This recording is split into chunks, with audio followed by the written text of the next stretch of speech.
राधे राधे। राधा रानी की कृपा आप सब पर सदा बनी रहे। आज हम अधिक मास का छठा अध्याय सुनेंगे, तो चलिए हम अपना अध्याय शुरू करते हैं।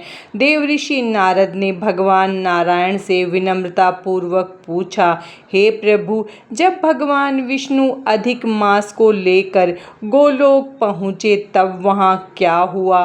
कृपा करके विस्तार से बताइए। भगवान नारायण बोले, हे नारद, ध्यान पूर्वक सुनो। जब भगवान विष्णु अधिक मास को साथ लेकर गोलोक पहुँचे तब उन्होंने दूर से ही उस दिव्य धाम को देखा। वह स्थान मणियों के खंभों से सुशोभित, अद्भुत प्रकाश से भरा हुआ और अलौकिक तेज से युक्त था। उस तेज को देखकर भगवान विष्णु के नेत्र कुछ समय के लिए चकाचौंध हो गए। फिर धीरे धीरे उन्होंने अपनी आंखें खोली और अधिक मास को लेकर वह आगे बढ़े। मंदिर के समीप पहुंचकर द्वारपालों ने उनका आदर पूर्वक स्वागत किया। भगवान विष्णु अत्यंत प्रसन्न होकर भीतर गए और वहां रत्नमय सिंहासन पर विराजमान श्री कृष्ण को साष्टांग प्रणाम किया। श्री कृष्ण गोपियों के मध्य रास मंडल में विराजमान थे। श्याम वर्ण मुरलीधारी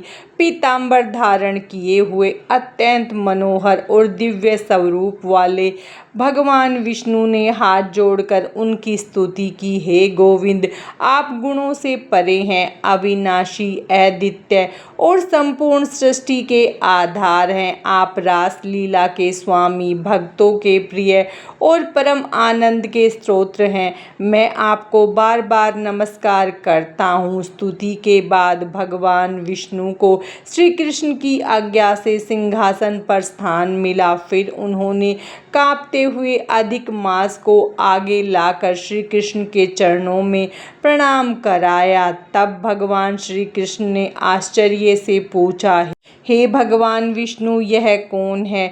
आप यहाँ क्यों आए हैं और यह इतना दुखी क्यों है? गोलोक में तो कोई भी दुखी नहीं होता, यहाँ तो सब आनंद में रहते हैं, फिर यह रो क्यों रहा है? तब भगवान विष्णु खड़े होकर विनम्रता से बोले, हे प्रभु, यह अधिक मास है, इसका कोई स्वामी नहीं है, इसीलिए सभी इसे तुच्छ समझते हैं। इसमें सूर्य की संक्रांति नहीं होती, इस कारण इसे अशुभ और मलमास कहा जाता है। सभी शुभ कार्य में इसे वर्जित किया जाता है और इसका अपमान किया जाता है। वे आगे बोले, हे नाथ, अन्य सभी मास, काल, ऋतु और संवत्सर अपने अपने स्वामियों के कारण सम्मानित है, परंतु यह अकेला निराश्रित है। इसी कारण यह अत्यंत दुखी होकर मरने तक का विचार कर बैठा था। तब यह मेरी शरण में आया और मैं इसे आपके पास लेकर आया हूँ। इसका दुख अत्यंत गहरा है, जिसे केवल आप ही दूर कर सकते हैं। भगवान विष्णु ने आगे विनती की, हे प्रभु, वेदों में कहा गया है कि आप दूसरों के दुख को सहन नहीं कर सकते।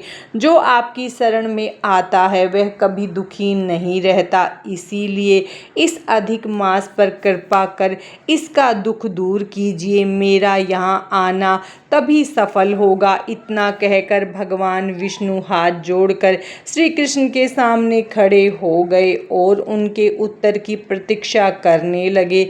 यह सुनकर मुनिगण अत्यंत उत्सुक हो उठे। उन्होंने कहा, हे सूत जी, अब हमें आगे की कथा सुनाइए। भगवान श्री कृष्ण ने इस पर क्या उत्तर दिया? उन्होंने अधिक मास के साथ क्या किया? अधिक मास का छठा अध्याय समाप्त हुआ। भगवान श्री हरि, विष्णु और माता लक्ष्मी की कृपा आप सब पर सदा बनी रहे। राधे राधे।